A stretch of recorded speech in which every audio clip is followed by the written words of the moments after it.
start, right?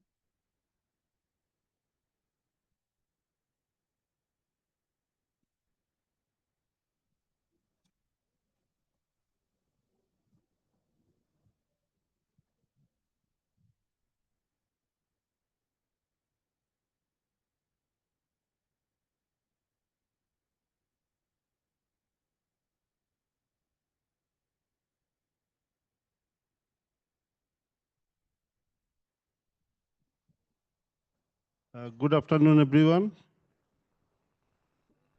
My name is Shahjahan Bhai and I'm a professor of public administration in the Department of Public Policy and Administration at IUC.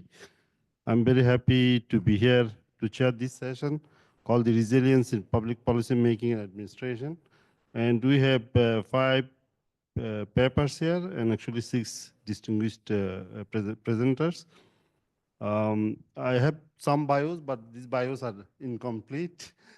As for some reasons, I did not get the bios for Sarah and Mohammed Qadri. Anyway, Mohammed Qadri doesn't need a bio. He was my student, so I know him. And also, I think I have the Marwa's bios as well. So in any case, I'm very happy to see some of my students are also here, former students are here. And also, some of my students are also included in this panel. The first paper is by Abi Rajdar, right? And the title of our paper is New Thinking Investment Policy in Egypt, from Easiest Steps to Capital Gains. This would be on the economic zones, right? Abid, floor is yours. So basically, this is a 1 hour and 30 minutes panel. I hope we'll be able to finish in 20-25 minutes in each paper. So once all papers are finished, we'll be collecting questions and answers.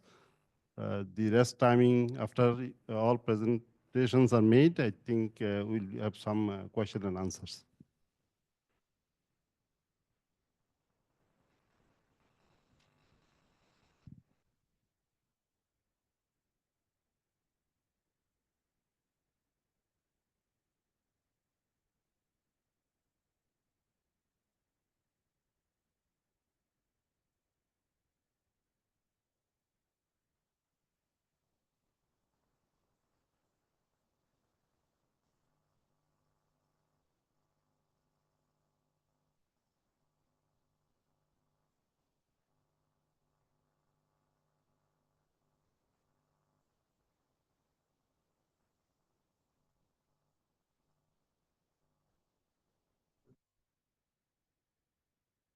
Sarah's presentation is here. Okay. So Sarah's presentation is Fiscal Decentralization in Egypt, Quality of Governance Approach.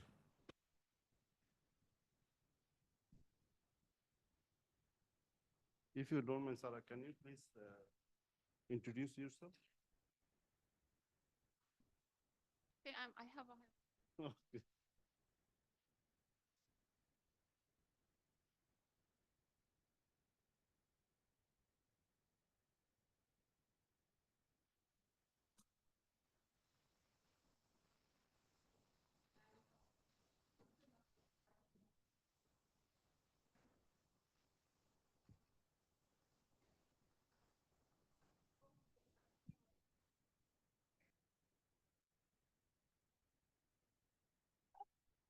Good. So first, can you hear it? Okay. My topic is named Physical Decentralization in Egypt, Quality of Governance Approach. First of all, I would like to thank you, AMEPPA committee members, for granting me this opportunity to be here and to be one of participants. And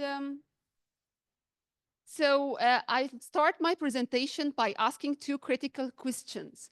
Is why physical decentralization is matter? Actually, according to theoretical and empirical literature review, there is comprehensive studies said that, so just a minute, that this definition of physical decentralization, a delegation of physical authority from central government to local government. The idea behind it is to enhance resources allocation and the provision of public goods all over the region in the country, because local governments are in position to address the local priorities and the need of their communities. Moreover, there is also a famous slogan said by public officials that public sectors to be technically and allocatively efficient, it should be performed by the lowest level. Another question that I raised here is why governance is matter.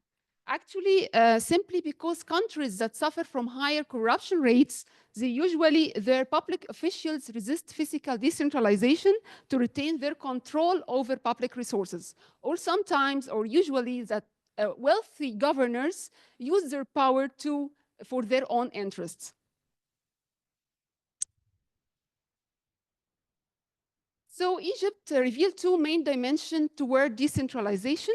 And let me take you to a journey through this transformative transfer of Egyptian decentralization. And here, Egyptian officials in the Ministry of Local Development agreed on the importance of using decentralization in general and physical decentralization as a particular tool to manage the provision of public goods and services and to achieve social justice. And they start by two efforts. The first effort, this constitutional effort that was held in 2014, it is to delegate local popular council just to oversee, develop, and local development plans, followed by local executive council to manage budget and evaluate service and handle local assets. However, the reality is quite different because local councils in Egypt were not held since 2011 and after revolution. So, however, there is another effort have done by Egypt, which is spatial economic planning. This atlas Egyptian cities that provide an accurate data and comprehensive data related to Egyptian cities. These efforts aren't in isolation, but they are strategically aligned with Egypt Vision 2030, and this effort also were highlighted during the recent Urban Economic Forum.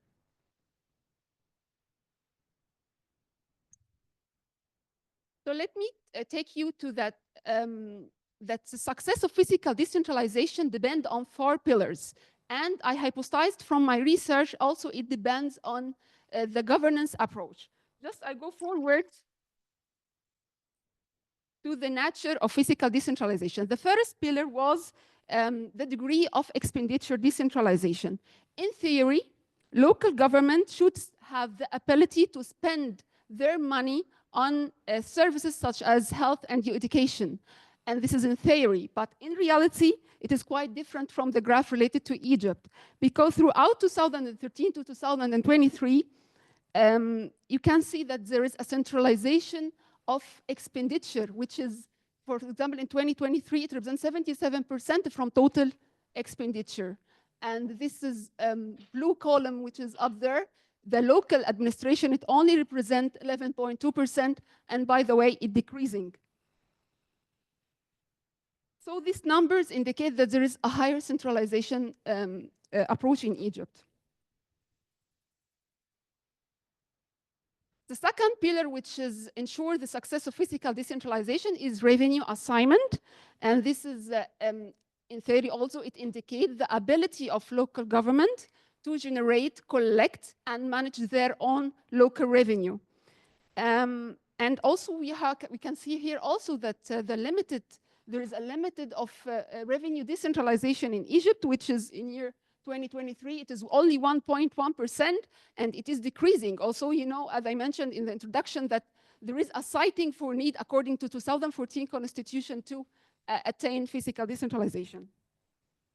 Moreover, that 98% from this revenue are taxes coming from fees and charges, while revenues that coming from taxes, from property taxes or business investment, it is only represent 9%.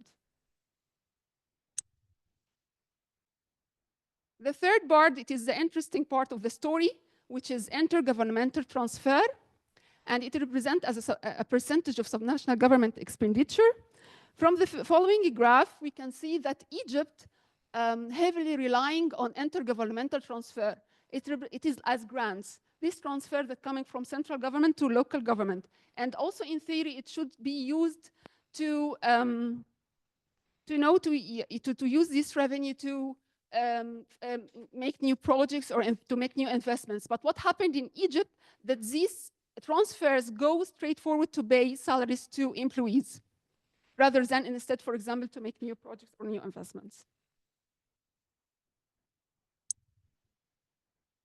And the fourth pillar of fiscal decentralization is local borrowing, and it also is a very interesting part, and it is mainly happened in most of developed countries, but mainly developing countries didn't have the capacity to make local borrowing. And here in Egypt, according to law 1979, we have this, we can allow to borrow 20% of local revenues.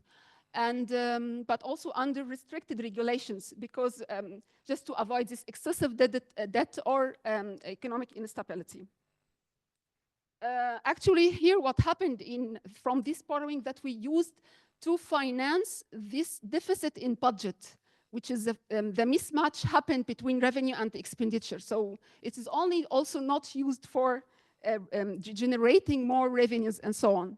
So these deficiencies, I have mentioned the 4 pillars. This is the design of fiscal decentralization to ensure that we are going forward towards success fiscal decentralization, but it imply that Egypt make the local officials have little incentives to be more financially innovative or self-sufficient to create their own source revenue.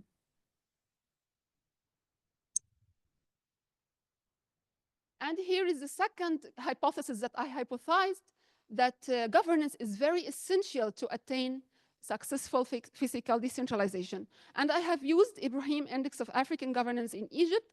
And this index was very comprehensive. It includes about 96 indicators of governance. It is very comprehensive: economic, social, and urban development, and urban indicators. And this is more comprehensive because most of the studies use this Kaufman index, these 6 indicators, but I found this is more comprehensive to be used. And what I found that Egypt has the lowest rate. This is blue curve is participation right and inclusion. And Egypt has the lowest level from participation right and inclusion related to other African countries. And this is, by the way, very critical to fiscal decentralization, because participation right and inclusion, it reveals this ability to participate, to have the right to participate and elect your local governors. Moreover, it also indicates this encouragement to participate or civil liberties and so on. Followed by security rule of law, it also have lowest percentage, and Egypt should make more effort to enforce law and ensure impartial jurisdictional system. Finally,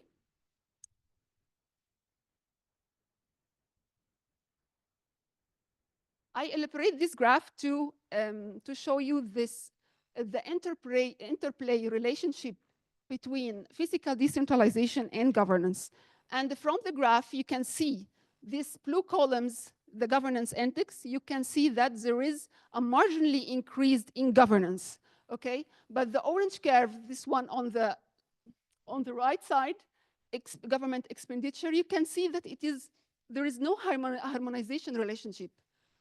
Only can see this harmonization relationship at both sides from 2014 to 2019, at both sides. But post 2020, there is a gap between these 2 indicators, and it could be returned to after pandemic, which is effect on inflation and currency instability. Or maybe, for example, because I have mentioned before that we have a deficiency in the structure of fiscal decentralization. Yes, so we only find that expenditure only here increased, but revenue decreased. But expenditure, I justify, could be increased because after you can know that there is increase in expenditure on social programs such as Takaful and the Karama, and increasing of infrastructure projects.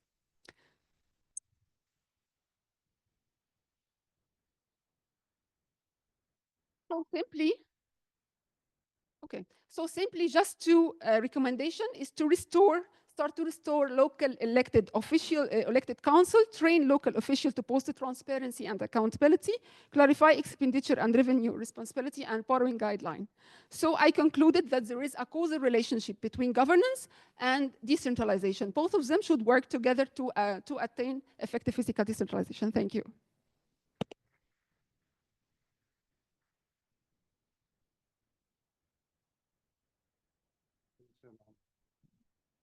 On fiscal decentralization. Please keep your questions for Sarah, and which you can ask at the end of the all presentations. Are you ready now? Okay, yeah, we will ask the questions at the end. Marwa will be present? Okay. So our next presenter is Dr. Marwa Dali. She will be presenting on reviving Waqf-based universities, public policy, and the path of sustainable funding for higher education in Egypt, North Africa, and the Arab world. So presentation, 15 minutes, eh? Okay, I prepared 10 minutes, but so I'll speak slower. I thought you were very generous with me. Thank you, Shajan, for the introduction. My name is Marwa Eldali. I'm a graduate of AUC. I graduated, I have my BA in political science and economics and my MA in development in professional sustainable development. And my PhD is from Germany. It's in management with a focus on Waqf.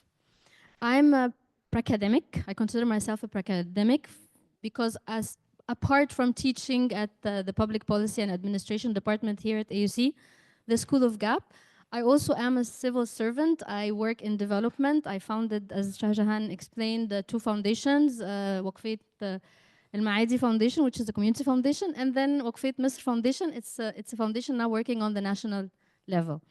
And my presentation is about Waqf-based universities in Egypt, in the Arab world. And actually, it's how we revived the concept because we had Waqf-based universities in Egypt throughout our history. So what is Waqf? Actually, the concept is Waqf is basically synonymous to endowment or perpetual funding. It comes from a hadith. It has a religious connotation. So everybody, when they hear Waqf, most of the people who know about the concept would say this comes from religion. Actually, there is an origin. It comes from a religion that says when the son of Adam dies, when human being dies, your work on earth ceases except for three things. One thing is you have an offspring, like a good son, and this can be a student, a son, or whoever you gave your education to, who prays for you. Another thing is education or knowledge that you leave behind. So this continues your good deeds on earth, even if you are no longer there. And the third thing is waqf or sadaqah jariyah, which is a sustainable sadaqah, something good that you do on earth. And this is exactly what waqf stands for, is that you stop a property, stop means waqf, or halt it, and only you invest it, and the revenues generated is spent so that you can have your good deed financed forever. This is basically the idea of waqf. I have to say it has a religious connotation. However, it has a very old civic connotation as well. In Egypt, in ancient Egypt, we had waqfs actually financing temples. So even the ancient Egyptians have known the concept. A historical glimpse over what is Waqf-based universities, as you can guess. They are universities, structures that are actually, that exist because there is a Waqf that supports their activities, which makes them sustainable, autonomous, independent, and free of any control. The first of this kind of universities did not come from the West, did not come from the East, they came from our region. We have the first university that has been established as a Waqf-based university in Tunisia was the Zaytuna University that was founded in 737. And actually, it's still ongoing until present time. It started as a school and continued as a university, and its work is still ongoing in Tunisia.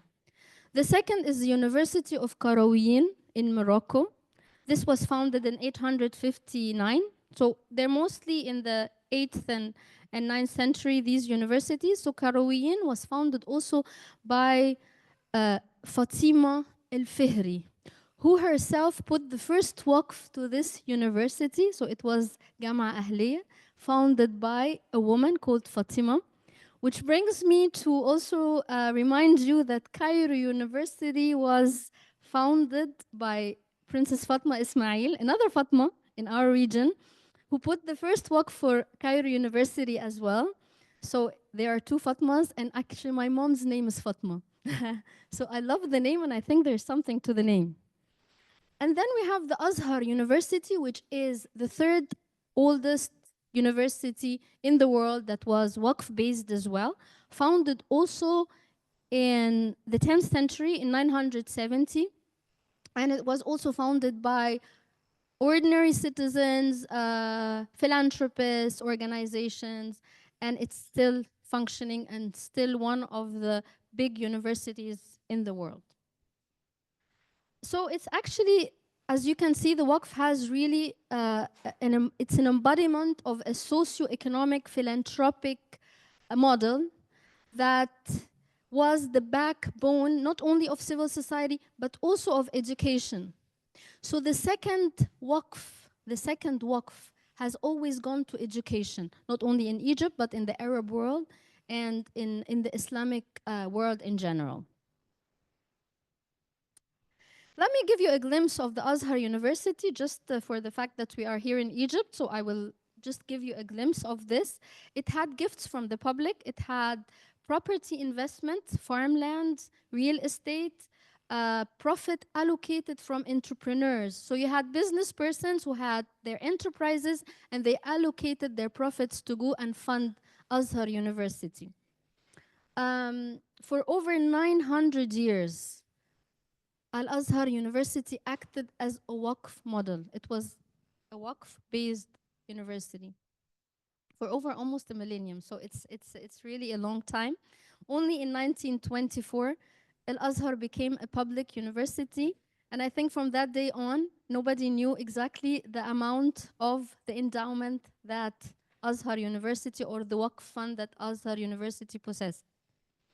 In 1960, the president of Egypt, then Gamal Abdel Nasser, nationalized all the lands and properties of the Azhar included. And the Azhar has no longer been able to control its waqfs because they all went under the management of the Ministry of Awqaf. So instead of having thousands and thousands of endowments that were run autonomously by organization, you had only the Ministry of Awqaf embodied by the Nazir, only one controller, the Minister of Awqaf, controlling all these waqfs. And from that day on, the Azhar also, its role and its control over its properties has diminished until it really faded completely. To give you an idea about the number, I found this number and I found it interesting. The Azhar Waqf in 2018 that was declared yielded only around 5 million Egyptian pounds. 5 million. However, the expenditure and the budget that it needed, that the Azhar University needed, was around 6 billion Egyptian pound. So the amount of finance from the Waqf is not that big. And I actually, if you ask my opinion, this is not due because Azhar does not have enough Waqf. It only reflects that they are not properly managed. So the decline of Waqf-based universities in our part of the region are because of three factors. One of them is the nationalization by the government of the local endowments of these universities, which this started with actually Muhammad Ali and modern Egypt, and then continued with Gamal Abdel Nasser and the socialist policies of nationalization. Then state dependency. These universities became state dependent completely because they received their funding from the state. And actually, they put a burden on the state because they didn't have the Waqf managed as they should have been managed, and they didn't have the Waqf revenues that were allocated to them. And again, modern challenges as well, one of the main factors, because there is no legal structure that really encouraged philanthropists to fund universities or to invest in education in Egypt, because they were seen as government structures and nobody really thought it would be of benefit to invest in public funded structures. However, Western universities adopted this model, adopted and renovated this model that came from our region. The first that I would want to refer to, actually, I traced who started first adopting our model, and evidently it was Italy because it's close. So the University of Bologna in year 1088 started as a Waqf-based university as well, followed by the University of Paris, Sorbonne now, followed in 1150, and then Oxford University picked up the model and started with being Waqf-based in 1167.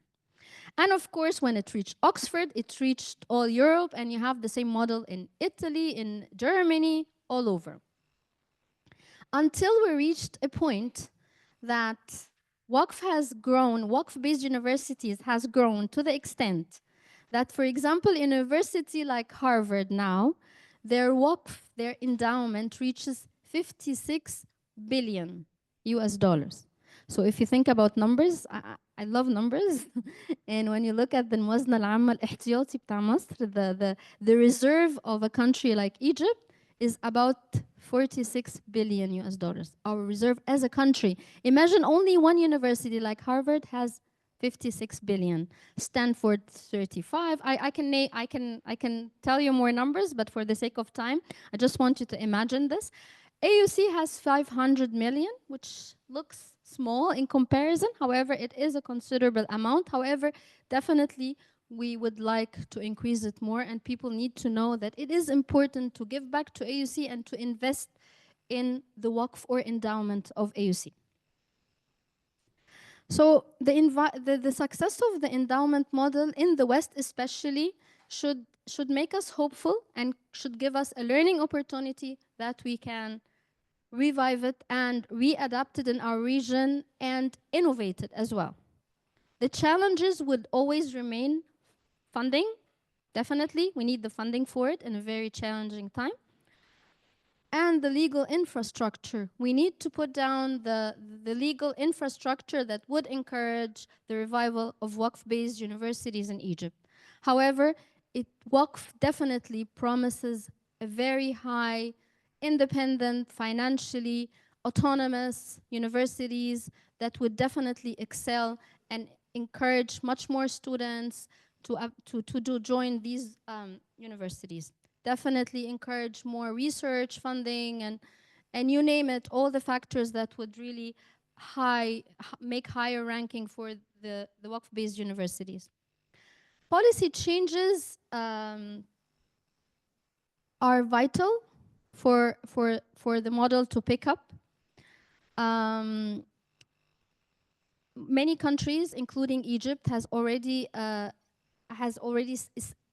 suffering from legal barriers in their legal structure that encourages individuals to give and for Waqf to be revitalized. Financial challenges as well. And the opportunities basically is about the public-private partnership, because in Egypt we have a private sector also that has their own challenges. However, there is an opportunity also that they pick up on the model and be invited to contribute. Should I wrap up? Did I consume my 15 minutes? Okay. So proposed policy reforms is about modernizing the legal framework, establishing independent bodies that manages the Waqf, and introducing financial and tax incentives. Positive measures, I'm almost finalizing. We have Article 90 of the Egyptian Constitution that I proudly have the honor that I wrote this clause. It encourages the Egyptian government to revive the Waqf concept and to protect it and to give it its autonomy. And many legal authorities are working on this clause, on realizing this clause now. Article 33 in the NGO law, I was also part of I'm sneaking in all these legal things so that I make sure that this is getting through. So we gave the association the opportunity to establish companies so that they have sustainable revenues. And this is an innovative way also of reviving the Waqf concept. And there is a Waqf established by the government in 2018 that is called Waqf al-Bahth al-Ilmi.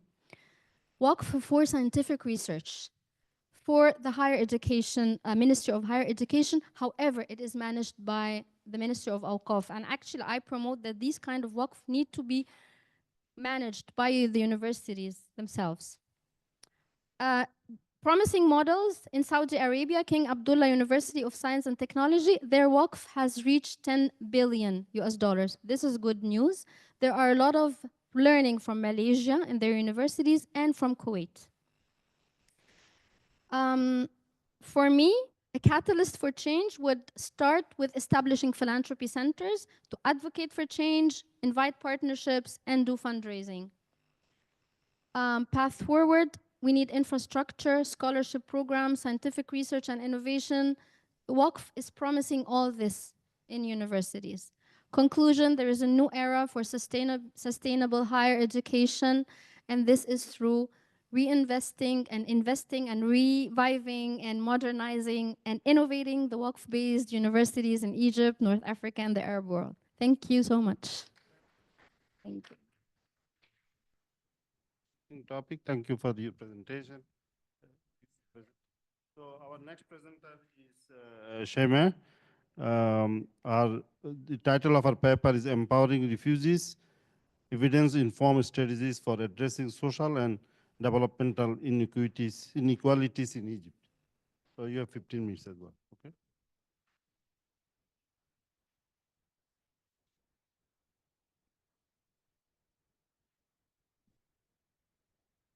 Good evening, everyone. I'm Shaima Shukr. I'm AMEPPA coordinator, and I need to seize this opportunity to thank so much Dr. Laila Al-Barada and Ines Hams for this amazing organization and conference. And I'm also a AMEPPA researcher, and my topic today about empowering refugees, social and development in Egypt via or through grassroots organization or informal network. So my outline for this research, I will speak about the introduction, research problem, main question and sub-questions. After that, finding, discussion, conclusion, last but not least, some recommendation for NGOs, for informal sector, for our government. Globally, the number of refugees in all over the world nowadays, or May 2024, according to UNHCR, almost 120 refugees around the world.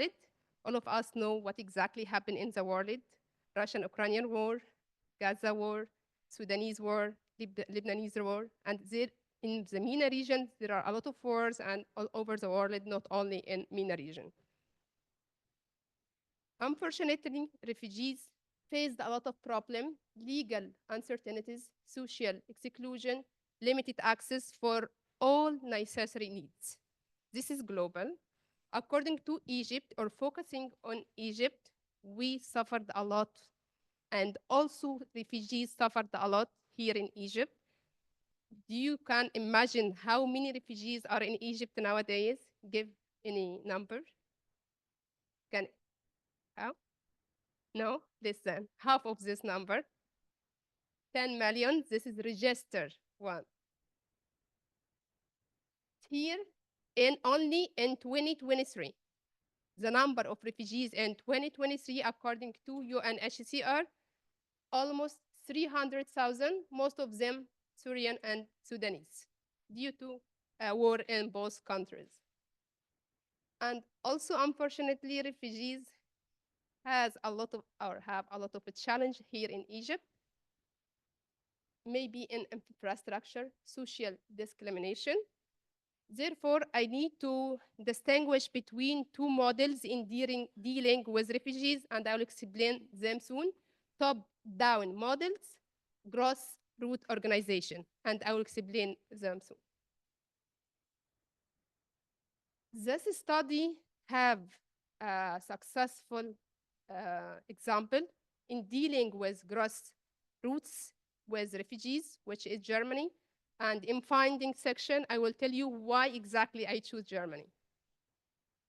The goal of this research is enhance the role of informal sector, informal initiatives, grassroots organization in helping refugees, social and development.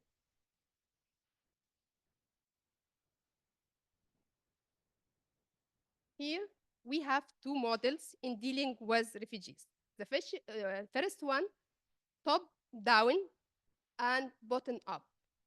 Top down is formal one, governmental one, official one, but the second one is informal network, from community, refugees lead communities, grassroots initiatives in dealing with these problems. So this model can't direct deal with these needs, but this model can deal with refugees because this is from them. Refugees from refugees can deal with them easy. So there is a big gap here, and this model try to fill this gap to deal with problem of refugees. The study have a problem, and we need to tackle this problem. So what is the problem of this, our topic? It is the refugees have a big problem here in Egypt, specifically social and development, which this study focus on. And we need to know how we can enhance the role of grassroots organization to help refugees for dealing with this problem. The most important matter is main questions of this study, which is how can grassroots organization, informal network to create effective solution for whom? For refugees who live in Egypt to address their social and development and economic development. There are many sub-questions in the same way in main questions. How can strategic management coordination between government, the first model and the second model? We need to cooperation, we need to coordination between both of them to make easy for refugees enhancing in our country. What lesson can Egypt learn from successful model, which is Germany? The role of informal network and the community lead initiative in enhancing and integrate refugees here in Egypt.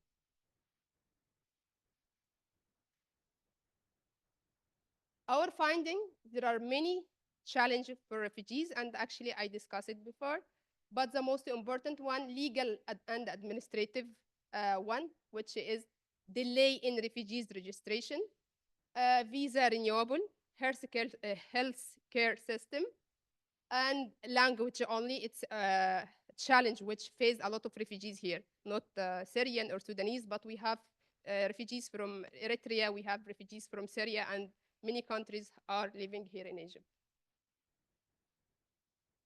Livelihood opportunities.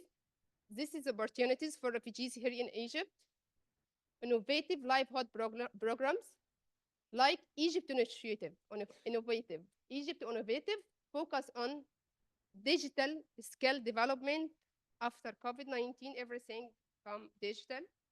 So Egypt Innovative focus on coding, e-commerce, and digital marketing. This is the most important part or slide, success story from Germany. In my semester abroad, 2020, I have a field study about Syrian refugees who live in Germany.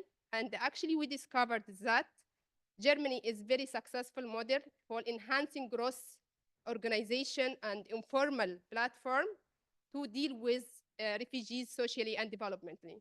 For example, this is digital platform, job for refugees and talent beyond boundaries. They play very, very important role in enhancing refugees in everything social, economic, and political.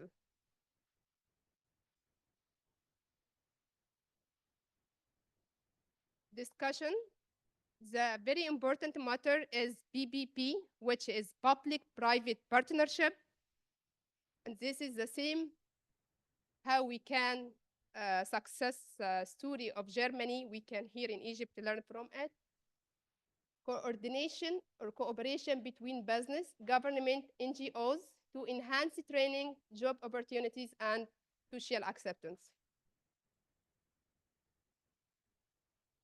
Conclusion, the same matter, refugees has a lot of problem and we need to enhance the role of grassroots organization to solve this problem because top bottom-up model is better than top-up model in dealing with refugees.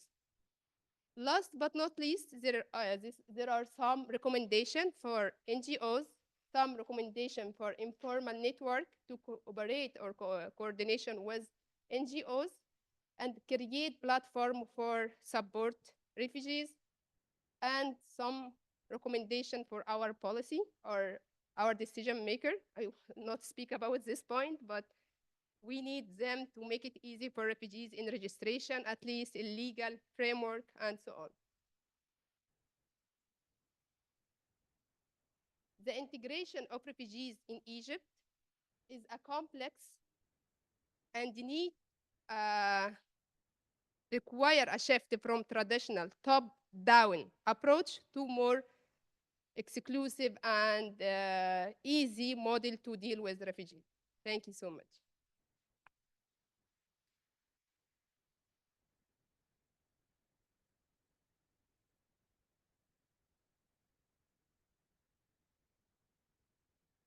So our next presenters are Dr. Inji Muhammad and Muhammad Qadri Ibrahim. The title of their paper is The Role of Social and Solidarity Economy Entities in Enhancing Resilience in Times of Crisis, Critical Perspectives. So try to finish within 15 minutes. 10 minutes is very good.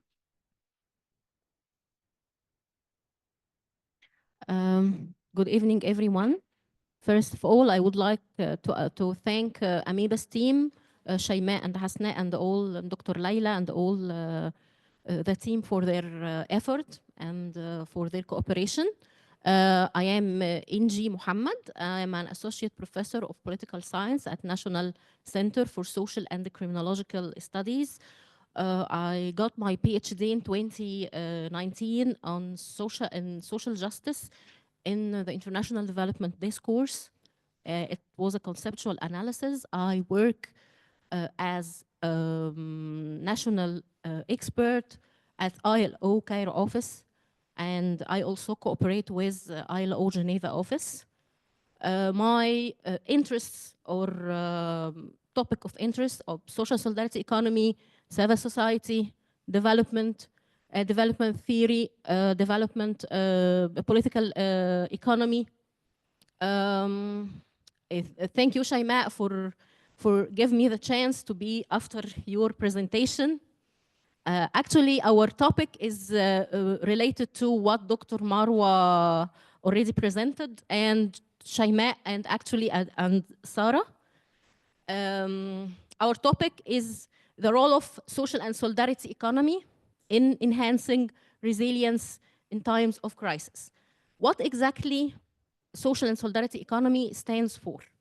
Social and the solidarity economy is all type of institutions and units that has social purposes, such as cooperatives, mutuals, self-help groups, informal self-help groups, associations. They are governed by democratic values, social capital, mutual trust. There is a wide range of institutions that, as I have just mentioned. It's It's not a new concept, however, it's gaining recognition for the last couple of years due to the unleash of multi-level crisis worldwide. These kind of institutions or economic model was there in times of crisis. They have the ability to work on the ground, to mobilize resources, to reach the fragile and the least privileged communities.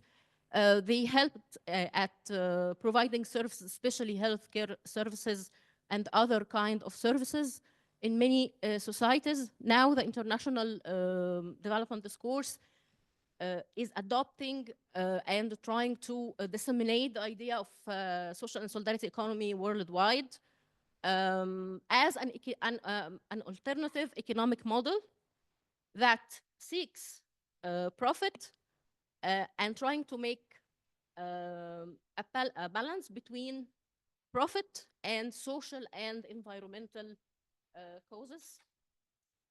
We have many okay.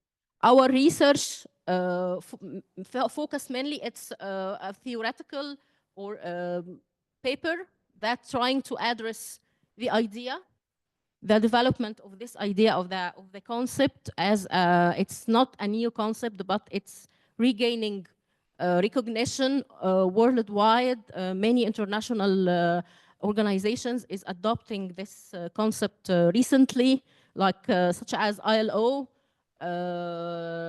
United Nations Task Force Working Group for Social and Solidarity Economy, and the other.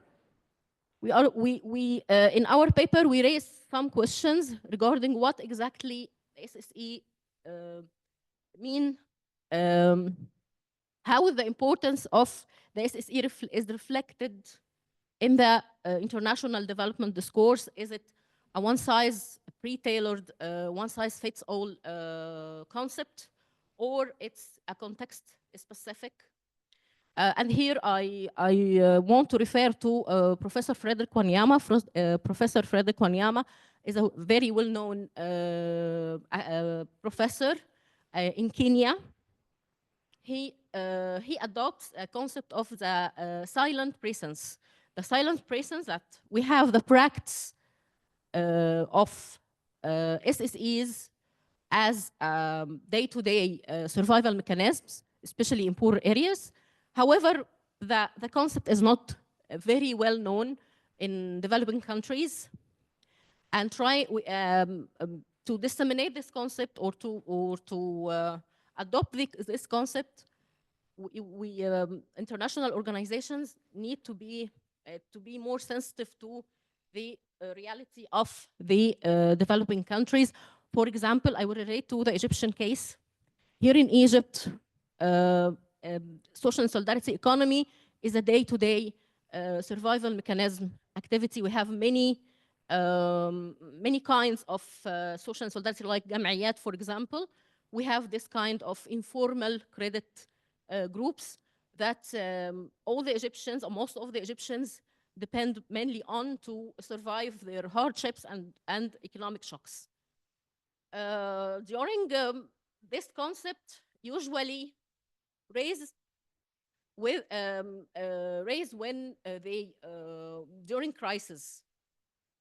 For example, during the financial crisis, 2008, it was there and was and the cooperatives, for example, many financial cooperatives played a crucial role during this crisis, during the breakout of the COVID-19. Many kind of cooperatives, mutual self-help groups were there helping people. And actually in some countries, like in Brazil, and actually here as well in Egypt, they were serving as an alternative to private sector or the public sector. As private sector, the prices were very high and was very hardly to access for poor people, and the public service was not efficient enough to meet the demands for health care services. The importance or the recognition of this concept has taken many steps. One of the main steps was the adoption of the UN General Assembly resolution regarding the importance of SEs. The second, okay. Then the ILO is worked with many other regional organizations. For example, in Africa, the ILO helped the African Union to adopt 10 years regional strategy for enhancing SSEs that will help at providing healthcare, social protection, and many other services. Okay, I will stop here because we only have 3 minutes, and I will leave the floor to my colleague Mohammed to. Thank you, Inji. My name is Mohammed Adri. I'm the executive manager for the Public Policy Hub at the Gap School, and I'm also a PhD candidate at Dalhousie University. And my research is in a subtopic about social entrepreneurship and public health. So, and now, thank you, Inji. I will now talk to you more about the opportunity of the SSEs and the Sustainable Development Goals. Sustainable Development Goals are, which is guiding most of the government's agendas and the national strategies, and they aim to integrate the social and economical and the environmental aspects. But there have been some sort of challenges because they have been relying more on the business sector, and they were neglecting the systematic barriers and also the redistribution approaches, which concluded that we are having now 15%, only 15% of the achievement of the sustainable goals are in progress, and we are having 50% of the goals are stagnant, and we are lagging in 35%. We are moving backward in the last 35%. And the opportunity that SSEs is bringing is that in addition to its focus in achieving the economical and the social goals, and also they are very sensitive to the environmental aspects. They are also adopting a people-centered or human-centered approach to address the structural inequities. And at the same time, they do the balance between the social, economical, and the environmental aspects. SSEs plays an important role in advancing SDGs because they are bringing a paradigm shift in supporting the achievement of the SDGs 2030 agenda in the agenda design and the implementation. And it also promotes values like inclusivity and sustainability and the democratic governance, as we spoke, that these are the values that are being adopted by the different entities falling under the SSEs. Also, at the same time, the solutions, the social solutions that SSEs is bringing is very localized. They are addressing the actual needs of the local communities, and also they are applying the values of the equity and the sustainability. SSEs in achieving the Sustainable Development Goals has 4 main key attributes. First, it's the integrated approach because they are addressing or fulfilling the needs of the diverse groups they are dealing with, and they include them in the process and starting the design and the implementation and the evaluation. And also, they are bringing localized solutions and achieve localized goals because they are adapting their agendas according to the actual needs of the local communities. The third thing is the empowerment, as they are, okay. And because they are mobilizing the resources, mobilizing or addressing the needs of the marginalized groups, and through enhancing participatory democratic approaches and also fostering gender equality. Finally, the subsidiary and solidarity, because they are adopting the values of the equity and preventing geographical inequalities and disparities. I think I'm going to skip that. We're having lots of challenges, the current challenges with the prevalence or the adoption of SSEs in the meantime. First is because there is no agreeable definition of the different practices across the globe. And at the same time, most of the practices are more informal. Yeah, I'm having my own. And at the same time, this means that we're having a difficulty in measuring the impacts.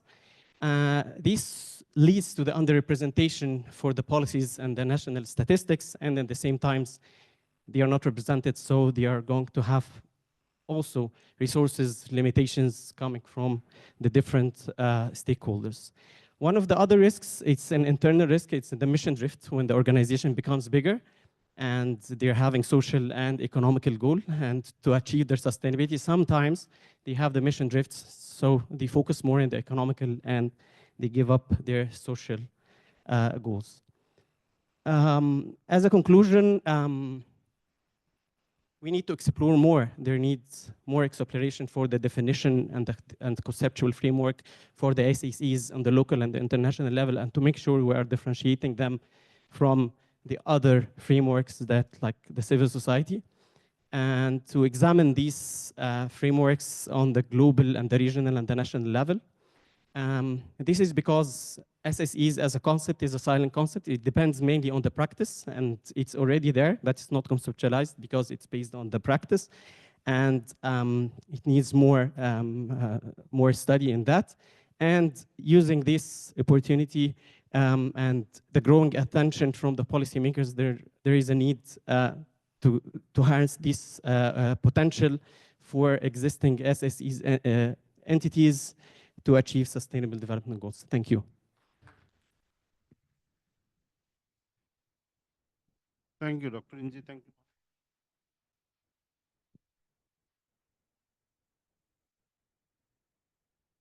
Presenter is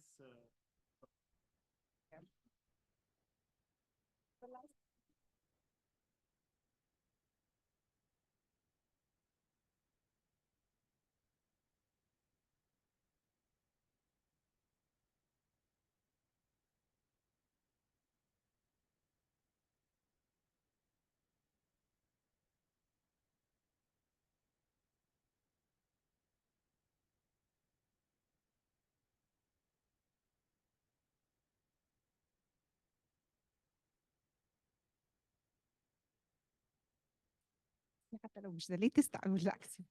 Okay, I will accept it. So I use no, I will use so okay. Hello everyone. So I'm taking you to another area, okay? Because we've been through the decentralization, how you do it, and then WACF, okay, and how you do this social and solidarity economy and so on. You cannot make any of this if you don't have the right money. Yes. So it's very hard to implement. So especially in Egypt, I'm sure you all heard about the President initiative about how to reinforce on it and raising our export with $100 billion. But we didn't know how to do it. It just was an initiative. Okay, competition between researchers, how you promote your exports, how Egypt can reach $100 billion. This is our dream. When? We don't know. How? Nobody tell us how to know it. So if you have the resources like this, like we are seeing, seeking all the time about FDI, you are rushing, you are chasing FDI in Egypt until you failed after all of the incentives to reach the amount you are dreaming and desirable of FDI in Egypt, foreign direct investment, Okay, that's why we have so many problems. We have budget deficit, we have balance of payment deficit, we have a problem with inflation, with the exchange rate, with the currency, and everything is not working in the right path that Egypt deserves to have. So let's take again what we have a solution, and it's a very tiny solution, like the economic zones. And first of all, we heard about economic zones. Of course, we heard about Jabal Ali, okay, Emirates, we heard about China. So Egypt has all the potentials to have economic zones. We have a successful economic zone. So let us find out why economic zones is very important, especially now if you like to raise your export. You don't have any foreign currency revenue. You have to think wise. It's all about exports. You don't have any other way. Adjust the economy. So I will run through. So why economic zones? It contributes about 20% of the global trade. Can you imagine how amount? This is 20%, okay? In Dubai, okay, for me, this is Dubai, okay? For me, we are Egypt, and this is Dubai. So it's about 5% of its GDP. It's from their export, 40%. For China, of course, this is a role model of us.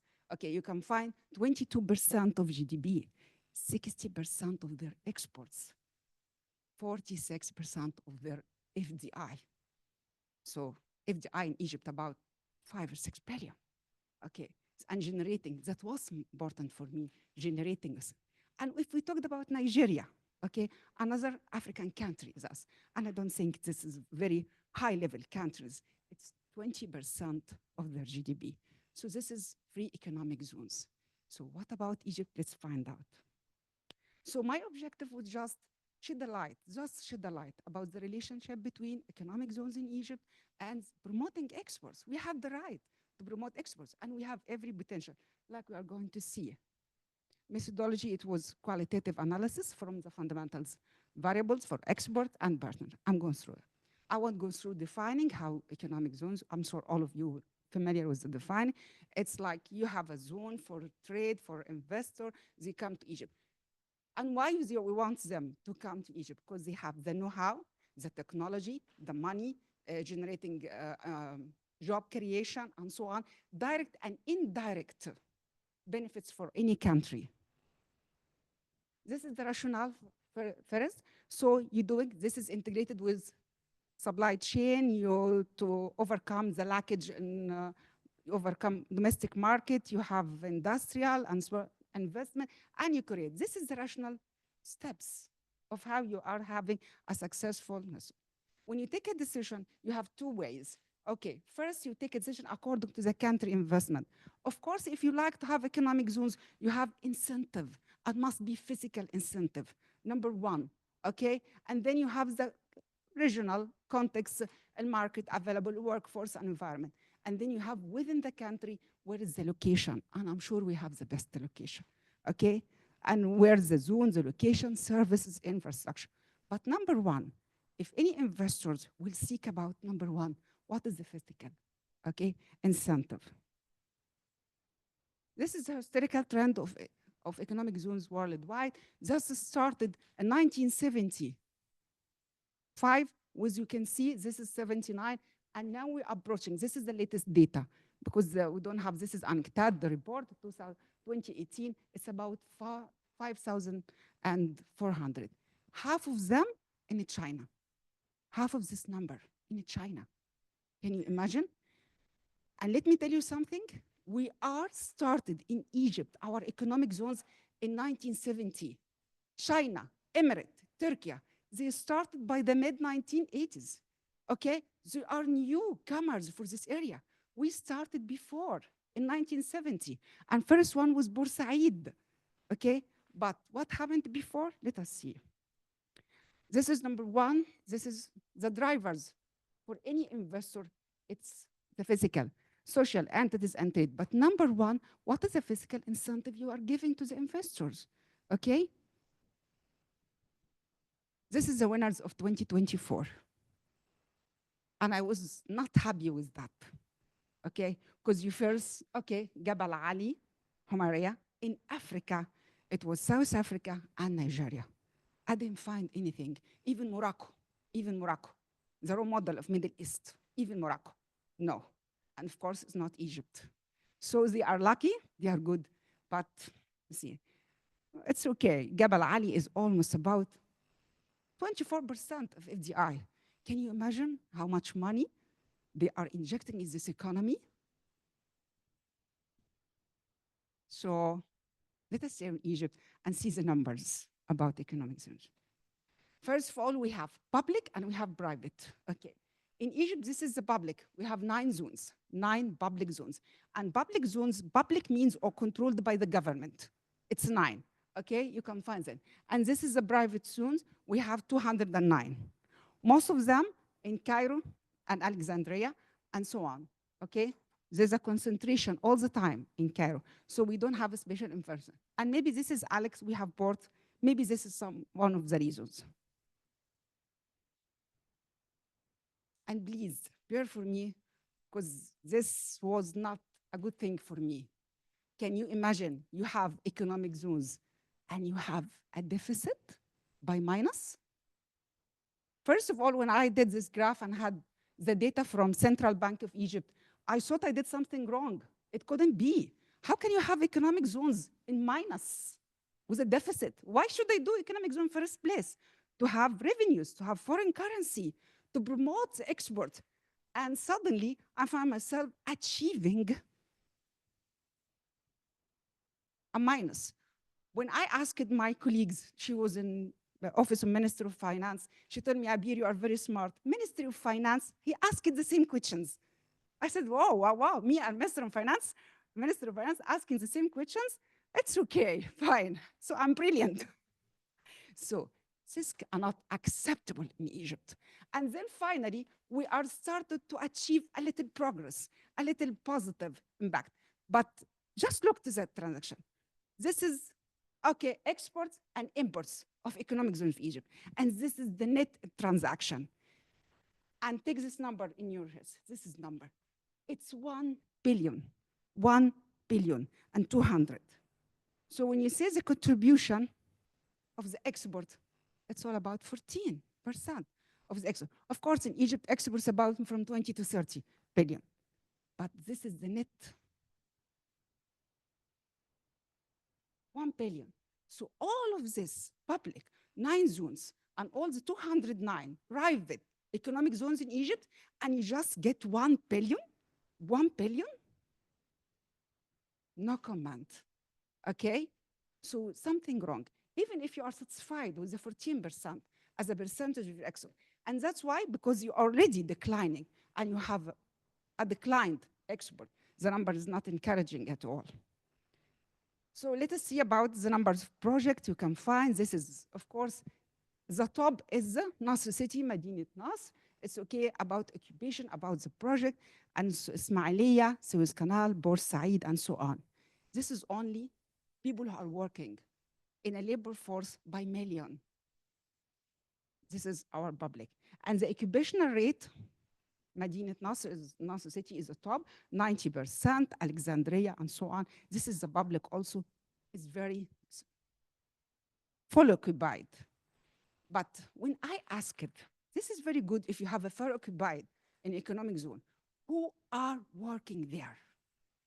Are they highly skilled? I need the economic zone for what? To export skills, highly skills, the know-how, technology. And when I asked, they told me, no, they are just taking the poor people for their poor women working in a factory. So they are working under poverty, and they are not skilled, and they are not educated. Come on, I'm doing economic zones. I'm attracting investment for what? To raise my human capital, to enhance the skills of the people, and not just for taking women, they are already in poverty, and make them work in poverty with gaining nothing of skills.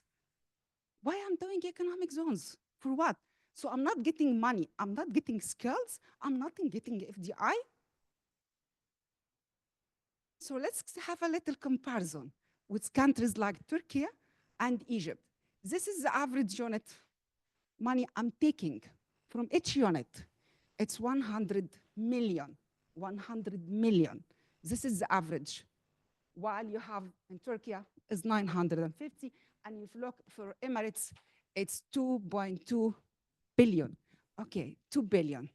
So this gives you idea. They started after us about 20 years later on, but we couldn't. This is what, okay, I'm having economic zones to whom I'm exporting. You can find Egypt, and this is after COVID, this was a law saying, okay, 50-50%. And you can find this is for outside, okay? This is for foreign and not for domestic. But in Egypt, why I'm doing economic zone and I'm working on domestic market? Why? It should be for foreigner, okay? It should be out there for exports. I'm promoting export. Just 2 slides. Okay, I'm satisfied with that. Let me see the decomposition of this export. This is in Egypt. Most of it, you can find it in petroleum. In petroleum. We call it primitive, call it primary. It's not machinery, it's not equipments, it's not electric. This is the decomposition all the time. Most of it you can find is chemicals and petroleum. What about Emirates? Allah يبارك لهم. Okay? You can find. And this is a country relying on oil. You can find most of them, it's about electric and machines. In a country, rely on oil. You can see. So what's went wrong and why I'm doing a free economic zones? And I have Gavi and Ministry of Finance, if this is my decomposition. So let me say conclusion. I don't think we need a conclusion, okay? We're not in need of conclusion, but you must know. Let me skip raising human development, diversification, but I have challenges. And my challenge is that we have limited diversification in our exports. Most of them is primitive. You have infrastructure person, you have global competition. My opportunity, I'm Egypt. I'm Egypt. I have the location, I have the people, I have everything. There is no shortage in Egypt. So this is opportunity. I have the strategic, I have regional trade. So what went wrong? And why we're accepting this? I don't need a conclusion. I leave the conclusion to you. Thank you. Thank you, Abir. Very interesting presentations. So if the panelists can come here, please. So now in the next 5 to 6 minutes for the question and answers. If you have any question, please go ahead. Yeah, Dr. Dalia.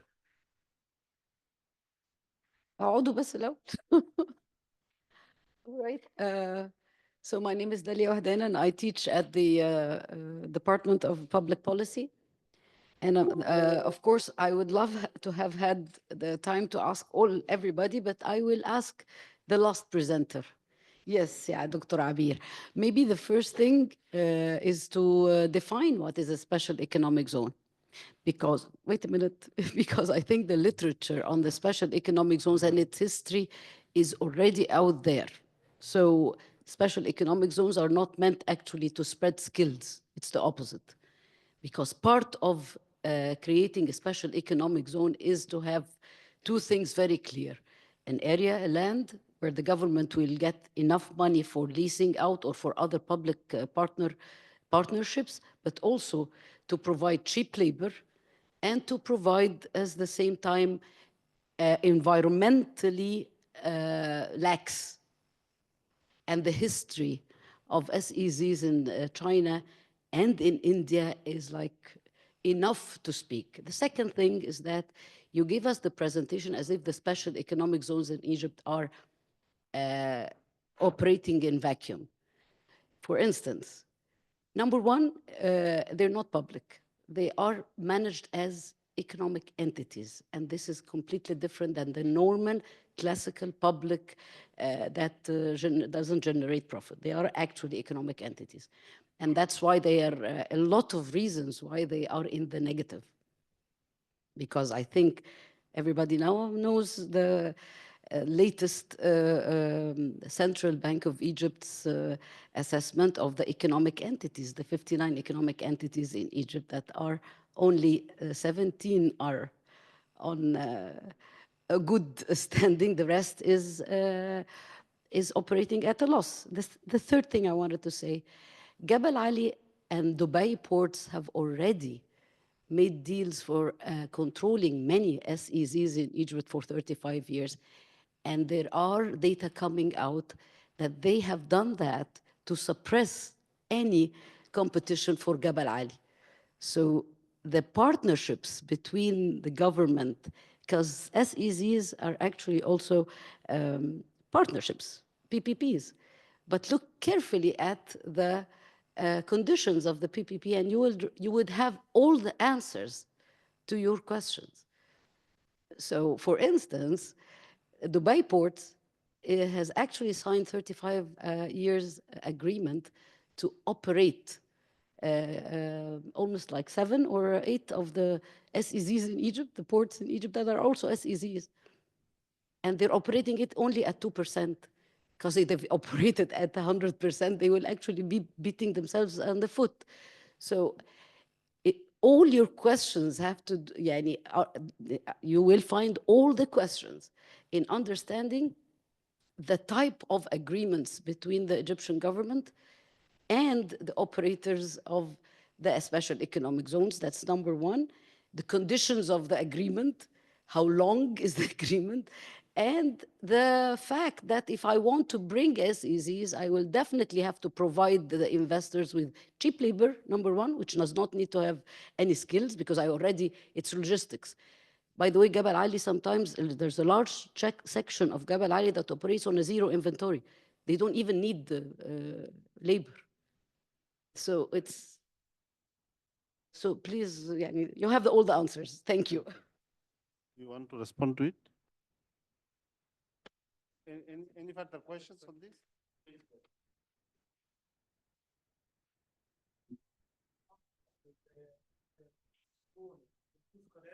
I think there is a booming in this area. TIDA, Chinese TIDA, and a lot of entities in Suez Canal. I think the scene is changing. Suez Canal, you excluded it. Because it's booming. Yeah. Okay. So for answering, yes, in the third slide, there is definitions and there is historical trend about from starting, where starting free economic, it's exports, it's eco. So there are 5, and there are always another 5, 1.00, 1.0, 2.0, and I did it, and the paper also definitions. And I'm sure there is a difference between public and private. This is controlled by the government, and this is. But about cheap labor, okay, and I disagree with you with that, because they are coming to us because we have cheap labor. But what kind of cheap labor? What kind of cheap? Okay, I have a cheap labor, but highly educated people, okay, not the poor. And that's what I was told. They are taking the very, very, very poor class, okay, not educated. So, okay, I have a cheap labor, but get a young man who's highly educated and get him raised. I'm doing economic zones for what? For money, for exporting, for FDIs coming first, for skills, for management. But if I'm not achieving all of these goals, why should I need economic zones? If I'm just exporting to the domestic market, what am I needing for? And let me tell you a story they told me about, that you can change your activity, and you are Egyptian, and you can be one of the free special economic zones. You can be one of them, just changing, and you can export, and you take the advantage and beneficiaries from 2 entities, from Ministry of Investment and from هيئة تنمية الصادرات, export development. Yes. So this is very clever. This is very clever. And you are Egyptian. And you are Egyptian. You're not a foreigner. So when I started this, according to the data, okay, they told me this is a black box. This is a black box. Yes, I'm sorry to interrupt. 2 ministers in Egypt, I called them, and they tell this is a black box in Egypt. Don't try it. So this is very good for me. I can answer this black box. It's like an exit Yes, it's like I think this black boxes could be like an exit to um, public investors in Egypt not to pay taxes, you know? This is a black box. Just, yes. Kind of, you need more governance again.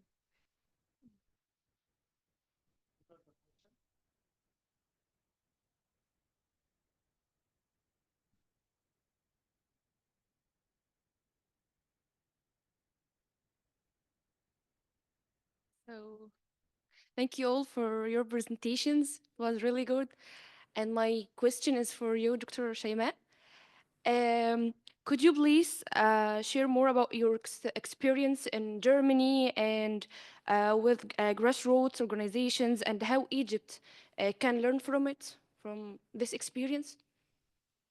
Thank you.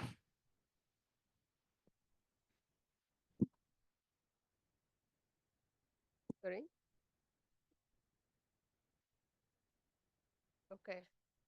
Quickly, as I told you, I have a field study in Germany in 2020 before COVID, 2 months before COVID, for Syrian social economic refugees in Germany. And we found during our interviews a lot of grassroots in Germany helping refugees, not Syrian refugees, but all refugees. And we know that now there are many Ukrainian refugees in Germany. They play very, very important role. And I mentioned a lot of rule for digital, for healthcare, for education.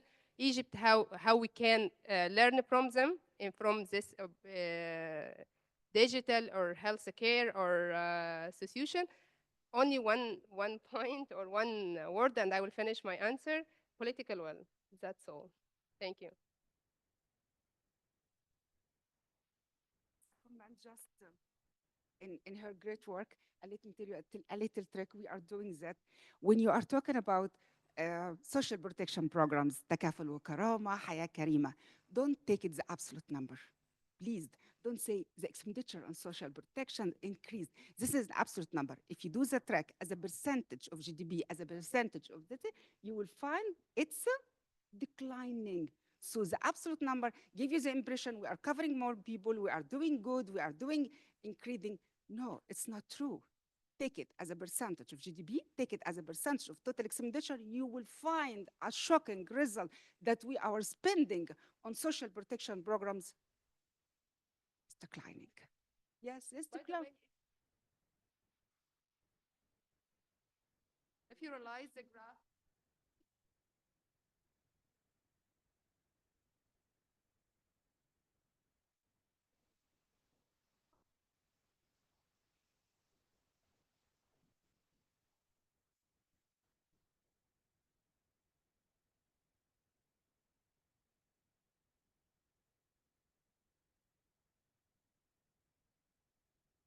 Thank you. I think we need to finish it now. So thank you, our all panelists, for your very insightful presentations. We have some certificates to distribute from yeah. So Shaima, this is your certificate. Yeah, yeah.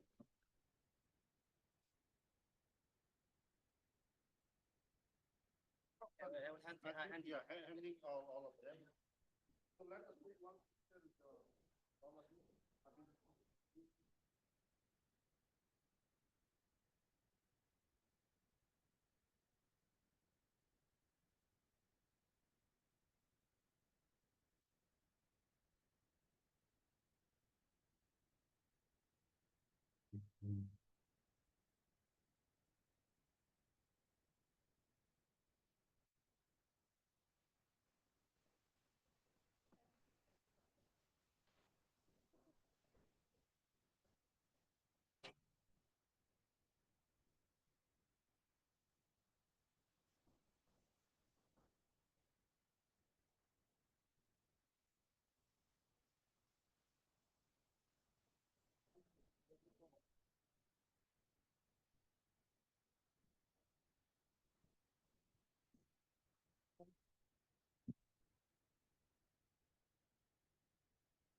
Okay.